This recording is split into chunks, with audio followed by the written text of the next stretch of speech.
How's it, guys? I hope you guys are having an awesome week so far. Have you guys ever been at home where you don't know what to shoot, or you're just lacking creativity in general? Well, this video is all about shooting at home, purely at home with home utensils as well. Hopefully you guys learned something out of this. I'm here with Tegan. She's going to be modeling for us today, and I really hope you guys are able to learn something from today. But yeah, without that, let's get into the video. So the first idea I had was sparkling photography. You can buy these sparklers at Pick and Pay and even at Spar for like 20 bucks, 30 bucks. They come in a pack of like 10 or 20, and basically you usually use them for cakes where you can have like celebration and they like have like sparkles coming off of them. But basically I'm going to be having Tegan, where she's going to be holding them out like this. But you guys will see the end product now.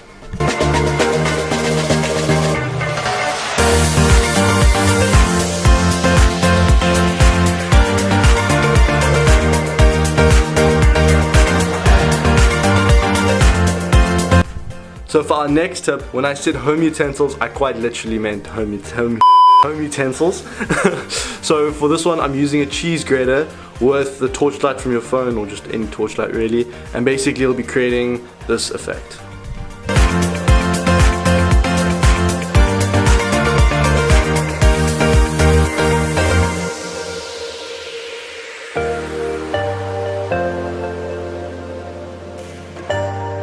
So for our third tip, we'll be using a CD. Unfortunately, we see the CD doesn't actually create any like rainbow effects like you see in other videos.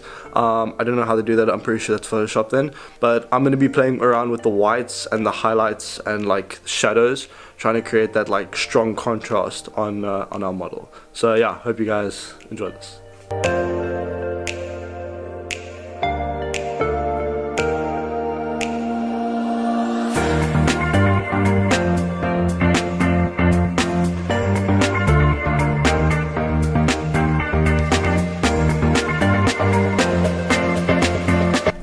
So it looks like we were able to get some rainbow effects out of the CD. You just need to play around with it quite a lot, and you need to be able to like bring it quite close to your subject.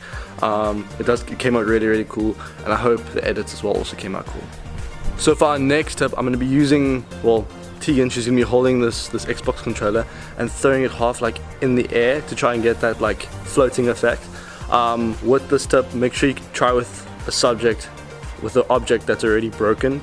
This is broken, so if it drops it's fine, just to make sure that if the object does drop it doesn't break.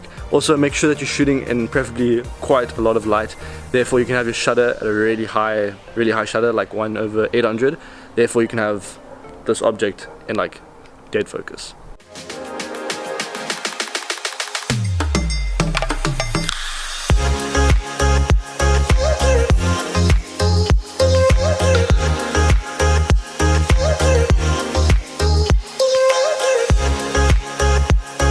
Alright, so for that shoot we ended up feeling really comfortable with the Xbox controller, so we decided to have a more pleasing photo.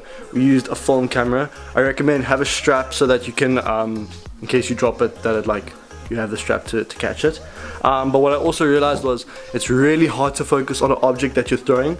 So as the photographer, you should try track the object. So follow the object with the lens and like have a singular focus point, if your camera can do that, which can then focus on the, in my case, a film camera while it's being thrown up by your model. But yeah, I hope the photos also came out well. So for the next shot, we're going to use a water, well, not a water balloon, just a normal balloon. You're going to fill it up with water, and then you have your model going to pop it with a needle. Hopefully what the plan is that there'll be the ball of water that'll be like still formed from the balloon, but this is at the moment that your balloon pops. Once again, do it in pure sunlight so that you can have a high shutter, preferably a 1/800.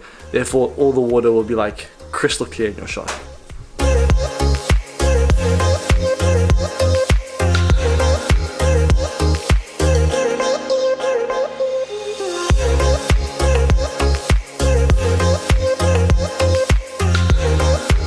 For our next shoot, we're going to be using a whole homemade underwater system. I don't really recommend doing this because if the fish tank breaks, you'll have glass in your pool and you'll never find the glass because it's in water. But basically we're going to be using this fish tank. We're going to have this camera in the fish tank, and then we're going to do like an underwater system. But yeah, and then you're going to have Tegan in the water, get like those half above water, half underwater shots.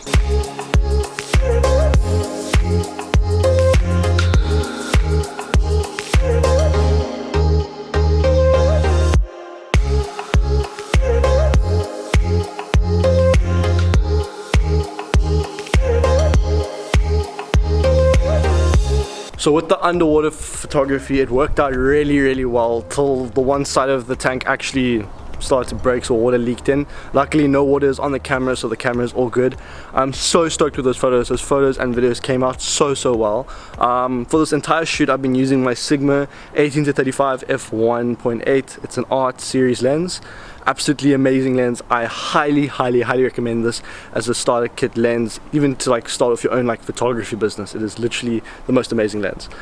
Hey guys, so I'm back. It's been a couple days, well, it's going to be a couple days when this video goes up, but it's a day after since we've been filming. I wrote an exam this afternoon, so I could only do the editing and all the other good stuff later.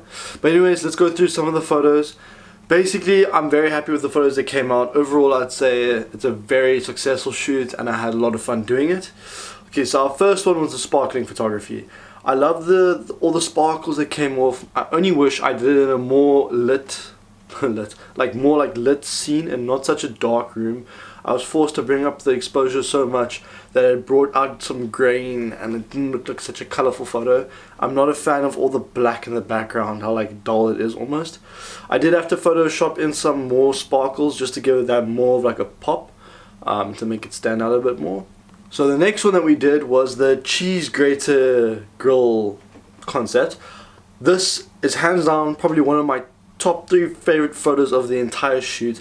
I love how she's looking away from the camera, making the viewer feel like, I wonder what she's looking at kind of thing. And then with all the like dots created from the light from the cheese grater, I love how that's also made just so more of a more interesting portrait. I used the CD idea. Once again, I wish I also did this in a more lit scene.